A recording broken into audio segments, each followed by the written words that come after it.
பசங்களா நல்லா இருக்கீங்களா? தட்டைப்பயிர் குழம்பு எப்படின்னு செஞ்சு பாருங்க. அப்புறம் சாதி ரெசிபி போடுவோம். இப்போ வந்து பிரசித்தாக்கு வந்து ஆனுவல் டேனாலே மதியானம் சீக்கிரம் கிளம்புறாங்க. 2 மணிக்கெல்லாம் கிளம்பணுமா. சரி சாம்பார் பொரியல செய்யணும்னா எங்க ஊர் ஸ்டைல் அரிசி பருப்பு சாதம். அது நல்லெண்ணெய் ஊற்றி ஊறுகாய் தொட்டு சாப்பிடுவோம் நாங்க. அது எப்படி செய்யணும்னு இப்போ உங்களுக்கு காட்டுறேன். கரெக்டா ஒரு 10 நிமிஷம் வேலை தான் இது. அரிசி பருப்பு ஊறுனா தாளிச்சிட்டோம்னா சாப்பாடு ஆயிடும். இல்ல ஒரு உலக அரிசி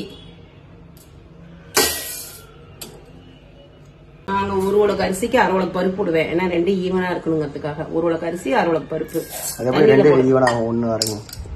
ஒண்ணுக்கு 1/2 அப்படி சொல்றேன். இதை போட்டு ஊற வச்சிடலாம். ஒரு 20 நிமிஷம் ஊறுட்டதுக்கு வெங்காயம் தக்காளி அரைச்சிட்டு வந்துடுறேன். அரைச்சிட்டு எப்படி என்னன்னு பார்க்கலாம். அரிசி பருப்பு ஊற வச்சாச்சு. 1/2 மணி நேரம் ஊறிடுச்சு அரிசி. ஓகேவா? ஆல்ரெடி கரைஞ்சிட்டு எனக்கு கழுவிடுவேன்.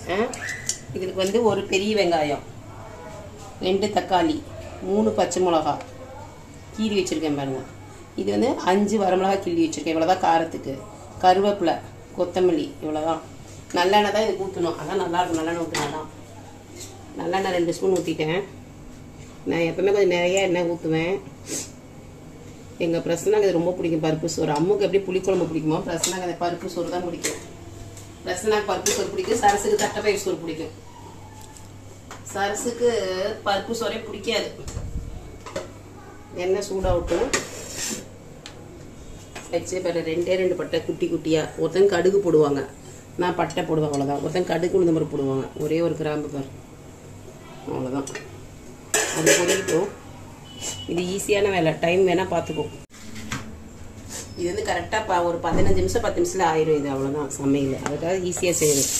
வெங்காயம்,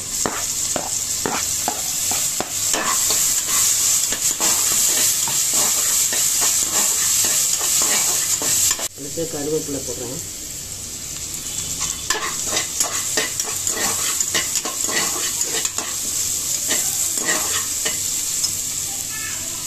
இங்கே பாருங்க, பச்சை மிளகாவும் வரமிளகாயும் போடுறேன். இதுதான் காரத்துக்கு, பருப்பு சோத்துக்கு. வேறு எதுவுமே நம்ம ஆட் பண்ண போகிறதில்ல. புரியுதா? இது வந்து நம்ம மெத்தட். வரமிளகா பச்சை மிளகா மட்டும்தான் காரம், வேறு எதுவுமே கிடையாது. ஒருத்தவங்க சாம்பார் பொடி போடுவாங்க, ஆனால் அது வந்து அவ்வளோ டேஸ்ட் இருக்காது. வெறும் சாம்பார் சாதம் மாதிரி தான் இருக்கும் அந்த சாம்பார் பொடி போடணும். இது நல்லா மிளகா வணங்கணும். வணங்கினாதான் உனக்கு காரம் இறங்கும். அடுத்தது கல்லுப்பு,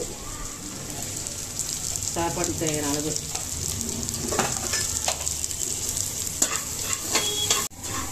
பசங்க என்னடா இப்படியே ஒரு ப்ரிப்ரேஷன் இல்லாமல் வீட்டில் செய்கிற மாதிரி சரின்னு நினைக்காதீங்க.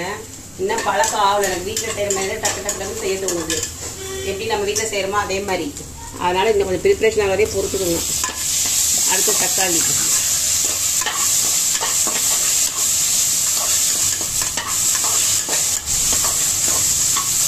காஸ்பூன் மிளகு, காஸ்பூன் ஜீரகம் காட்டி இது நான் போட்டுட்டேன் தெரியாமல், அளவு தெரியாமல். அளவு இல்லை, சொல்கிறதுக்கு முன்னாடி போட்டேன். 1/4 ஸ்பூன் வேறு மிளகு ஜீரகம், 1/4 ஸ்பூன். அதை இடித்து அதோட 2 பூண்டு தட்டி போடணும். ஓகேவா?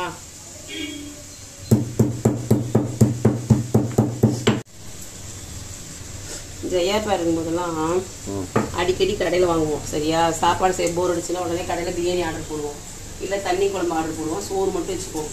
இப்போ சாதி உடம்பு செல்லாம் போனதுலேருந்து கடை ஆப்ஷனே குறைஞ்சிருச்சு. வீட்டில் தான் முக்கால்வாசி. திடீர்னு என்ன சேர்த்துறது, ஒரு சில சாப்பாடு, ரசம், பருப்பு துவையல் வைப்போம். அதுவும் சூப்பராக இருக்கும். அவ்வளோதான். என்ன செய்யாச்சு. எப்பவுமே வெள்ளைப்பூண்டு சேர்த்துட்டா உடம்புக்கு நல்லது. அதனால அது சேர்த்து முறுக்கிறது போட்டீங்க. அவ்வளோதான்.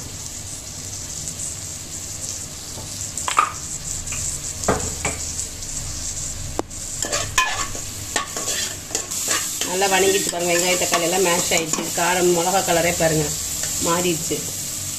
வரமிளகா பாருங்க. இப்போ காரம் இறங்கும். இப்போ வந்து தண்ணி வைக்கணும். அப்புறம் மஞ்சள் தூள் போடுறேன். பருப்பு சோறுனா மஞ்சளாக இருக்குங்கிறது வந்து ஐதீகம். மஞ்சள் தூள் போட்டேன். வேலை அரிசி போட்டோம். சொல்லு பார்க்கலாம். கரெக்டாக ஒரு படி அரிசி 1 டம்ளர் அரிசி போட்டோம். 1 டம்ளர் அரிசி 1/2 டம்ளர் பருப்பு போட்டிருக்கோம். அதுக்கு தண்ணி அளந்து ஊற்றுறேன். 3 டம்ளர். 1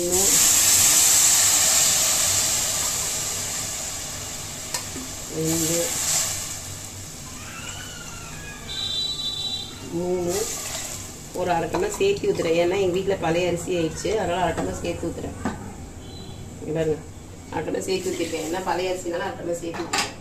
அவ்வளோதான். குதிச்சா அரிசி போடும்போது காட்டுறேன். ரோமாவுக்கு வந்து இப்போ காய் சாப்பிட ஆரம்பிச்சா தனியாக தட்டில் போட்டு. அவளுக்கு வந்து ஆக்சுவலாக இது வந்து இதுக்கு கொஞ்சம் காரம் கம்மியாக வறுவல் காய் தான் செய்யணும். ஆனால் எங்கள் பாப்பாக்காக பொரியல் செஞ்சுட்டோம், அவரைக்காய் பொரியல். என்னன்னா ஊறுகாய் தொட்டு சாப்பிட்டுக்கலாம். காய் வேணும்ல பாப்பா உனக்கு? என்ன காய் வேணும்? காய் சொல்லு. காய் சொல்லு. காய் சாப்பிட்றியா? போடா. காய் சாப்பிட்றியா தங்கம்? உன் பேர் என்ன? உன் பேர் என்ன? ஓமா. எப்படி நடிக்கிறது? யார் செல்லம்? அம்மா செல்லம்மா. அப்புறம் யார் செல்லம்? அக்கா செல்லம்மா. அப்புறம் யார் செல்லம்? அப்பா செல்லம்மாங்க. அடுத்தது அண்ணா செல்லம்மா. அண்ணா எங்க இருக்காங்க? மம்மி செல்ல இல்லையா நீ? மம்மி செல்ல இல்ல. நடிக்கிறா பாருங்க.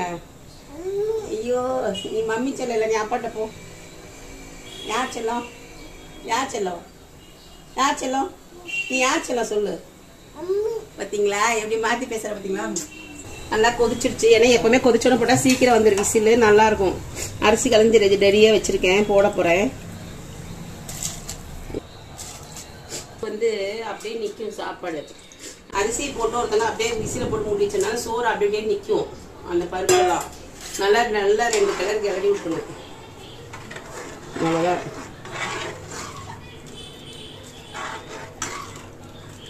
குழம்பா வேணும்னா 2 சவுண்டு, மீடியமா வேணும் அப்படின்னா 1 சவுண்டு. நாங்களாம் 1 சவுண்டு தான் இருப்போம். இல்லை குழைவாவே வைங்க, அதான் நல்லா இருக்கும். இல்லை உப்பு காரம் கரெக்டாக இருக்கு. வாயில போட்டு பார்த்துட்டேன், காரம் எல்லாமே கரெக்டாக இருக்கு. குழைவாவே செய்யுங்க மீ. ஓகே. அப்புறம் 2 விசில் குக்கர் போட்டு 1 விசில் அவ்வளோதான். 2 விசில். ஒவ்வொருத்தங்க ஒவ்வொரு மாதிரி, ஒவ்வொரு குக்கர் ஒவ்வொரு மாதிரி வேரியேஷன் இருக்கும். சரி நம்ம 2 சவுண்டு விட்டுறலாம். ஓகேவா? சவுண்ட் அதை பார்த்து 2 விசில் விட்டுறலாம். இறக்கும் போது காட்டுறேன். ஃபர்ஸ்ட்ல இருந்து சொல்லுங்க மீ. குக்கர் போட்டு 1 விசில் அவ்வளோதான். 2 விசில். ஒவ்வொருத்தங்க ஒவ்வொரு மாதிரி, ஒவ்வொரு குக்கர் ஒவ்வொரு மாதிரி வேரியேஷன் இருக்கும். சரி நம்ம 2 சவுண்டு விட்டுறலாம். ஓகேவா? சவுண்ட் அதை பார்த்து 2 விசில் விட்டுறலாம். இறக்கும் போது காட்டுறேன். ஓப்பன் பண்றேன். விதைக்கெல்லாம் இருக்கு.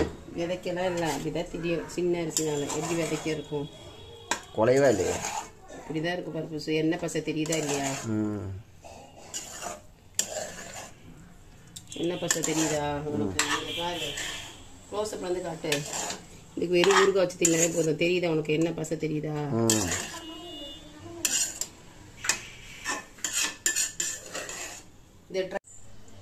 பருப்பு சோறு செஞ்சு பாருங்க. ஈஸியான ரெசிபி, நல்லா இருக்கும். இதுக்கு வந்து ஒரு ஊறுகாய் தொட்டு சாப்பிட்டே போதும். உருளைக்கிழங்கு கூட வறுத்து சாப்பிடலாம். அவங்க நல்லா இருக்கும். டேஸ்ட் பண்ணி சொல்லுங்க. மறுபடியும் என்ன ரெசிபி வேணும்னு சொல்லுங்க, செஞ்சு காட்டுறேன். Mummy tata bye. பருப்பு சாதம் அவங்களோட கையில மணமணக்க செஞ்சது. மேல வந்து நல்லெண்ணெய் ஊத்திருக்கேன். கூட அவரைக்காய், அப்புறம் பாப்பெட் அப்பளம் வச்சிருக்கேன். சாப்பிட்டு பார்க்கலாமா? சார் நான் வந்து திருச்சி சைடு பேசிக்கா. எங்க மாமியார் வந்து ஈரோடு சைடு. ஸோ கொங்கு ஸ்டைல்ல வந்து பருப்பு சாதம் செய்வாங்க. நான் இங்கே தான் நான் கல்யாணம் போற வரைக்கும் எனக்கு இப்படி ஒரு டிஷ் இருக்குன்னே தெரியாது. ஓகேவா? எங்கெல்லாம் வந்து தனித்தனியாக சோறு பருப்பு வச்சு போட்டு பசங்க சாப்பிடுவாங்க. அங்கே போய் நான் வந்து சாப்பிட ஆரம்பிச்சது இந்த பருப்பு சாதம். திடீர்னு பண்ணிடுவாங்க. நினைச்சா பருப்பு சாதம், பருப்பு உறவை, அரிசி உறவையும் செஞ்சிருவாங்க. வழக்கமா சூப்பரா இருக்கு. வழக்கம் போல சூப்பரா இருக்கு மம்மி செஞ்சது. இன்னொரு வீடியோல உங்க நிறைய சந்திக்கிறோம். Until then, this is Sarah with Joy Family signing out. Mummy வந்து பை பை சொல்லிருக்காங்க. சப்ஸ்கிரைப், லைக், ஷேர், கமெண்ட் பண்ணுங்க. டாடா.